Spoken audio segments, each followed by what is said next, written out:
All right, guys, welcome back. We are here after day 3 and 4 of our vacation. We uh, we arrived in London early yesterday, and what did we do first? We walked to our Airbnb. And that was a walk. It was, yeah, with all our luggage, it was kind of a walk, and we had to go up like 4 flights of elevators to get Yeah. out of the train station. And then it was even better because Mike, I officially know, hates stairs now. So we had to walk up 5 flights of stairs. In my defense, I didn't realize that our Airbnb was like on the fifth floor of a walk-up apartment building, so that was kind of a bummer. And we had these like big bags that we're carrying our costumes in and stuff, so that was rough. But yesterday went really well. I want to know, did you think London was going to be what it turned out to be? Because that was your first day. What was your first impressions of the city? It's very more diverse than I thought. Mm. Way more diverse, actually. The fashion sense, I knew that was going to be on point, which it is. You gotta look good here. That's all that matters. Like here, you just can't be looking like you do in Long Island. Yeah, no sweatpants in public, guys, and also no spandex, no. The only people you see wearing spandex or something like that is they were just at the gym. Mhm. But like besides that, Or they're jogging. yeah, or they're going for runs. But like besides that, like no, it's either how I kind of look or how mostly he looks. And they don't wear a lot of trainers, which is their word for sneakers. They either wear like nicer shoes, like a Converse, but not like running sneakers. Oh, a lot of them wear the Sambas, the Adidas Sambas. Oh yeah, I would love to see those in the store. Cause is that what they were wearing yesterday? They weren't wearing those. So we met a group of friends and they were wearing New Balances. The one girl even mentioned that, yeah, she loves the Adidas Sambas and everyone here wears them. And I was telling them that before we even got to that place where we even met them. I'm Hmm. like, dude, I was like, I seen everyone here wearing Adidas Sambas. Yeah, that's cool. I mean, you're more of a sneakerhead than I am, so you would know. I didn't even know what Adidas Sambas were, to be honest with you. I'm not a big Adidas fan. I like Converse, Timberlands, Nikes, stuff like that. But yeah, so yesterday, once we were done checking into our Airbnb, we went out for some dim sum, and when I tell you this food was fire, it was so good. Some of the best dim sum I've had anywhere in the world, which I've only had in New York, Boston, and now in London. But it was fantastic. But what was the highlight of experience? I mean, people serving us, let's just say that's not our type of people.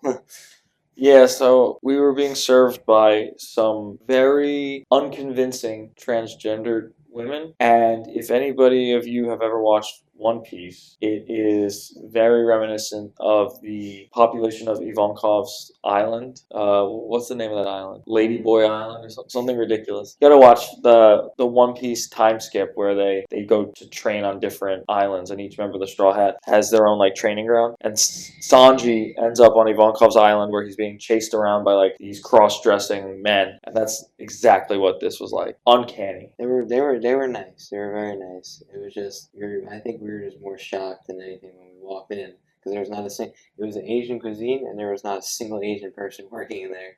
Yeah, that's facts.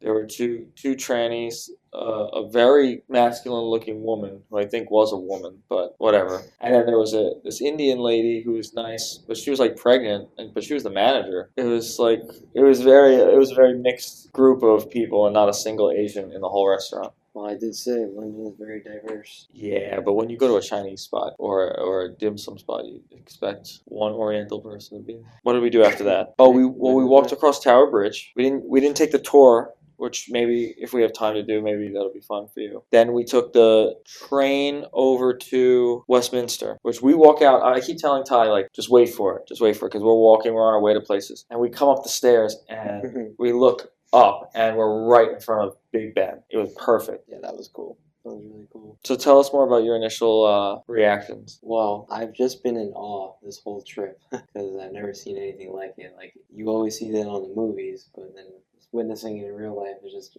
even more different. Like you've been saying, we've just been living a simulation for the past couple of days, and it's like true, and now it just doesn't feel real. Yeah, I was here once before, so I kind of feel like I'm reliving a memory. But you're right, it really is something you only see on TV most times. Yeah, and then everyone here wants to come to New York. We want to move to London, and they were all like, I love the States. I love everything about it. We met a bunch of people who said they visited the States, Colorado, Arizona, Florida. Not many people have actually been to New York, though, that we've talked to.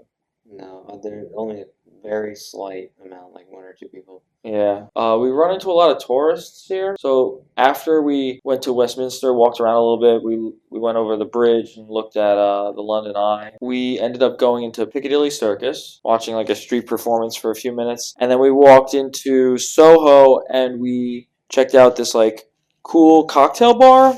And we were hanging out there for a while. We were there for like an hour, right? And just doing our own stuff on our phones, like editing videos and posting. And right as we're about to leave, we bump into these like two tourist girls from Switzerland, Zurich, Switzerland. And we were just like chatting up with them about like traveling and stuff, and we ended up hitting it off and becoming friends. So we ended up spending the rest of the night like dancing at the cocktail bar and like talking about Switzerland, and they do like snowboarding, and one girl's a farmer and she's going down to South Africa, Cape Town, to study animal medicine, which I think is really cool. Her name is Marisa and the other one's name is Julie. Really sweet girls. Like I think they're like trying to get as much traveling in Europe as they can before they have to go like take life seriously.